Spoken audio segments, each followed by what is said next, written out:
Kama haujafika Kondoa, basi haujafika Dodoma. Kama umetembelea Dodoma na haujafika Kondoa, haujafika Dodoma.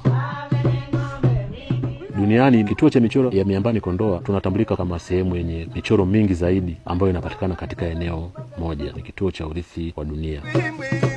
Michoro ya Miambani ipo ya aina mbili. Tuna michoro mekundu, ndio michoro ya kale zaidi, imechorwa na jamii ya wawindaji na wakulima, kiasili ni Wasandali.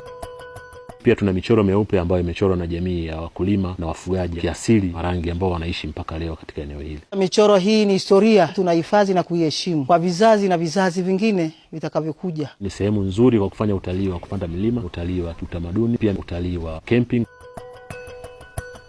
Tunayo makumbusho ambayo inatoa taarifa za kutosha kuhusu kituo chetu ambayo iko barabara ya kuelekea Arusha Dodoma.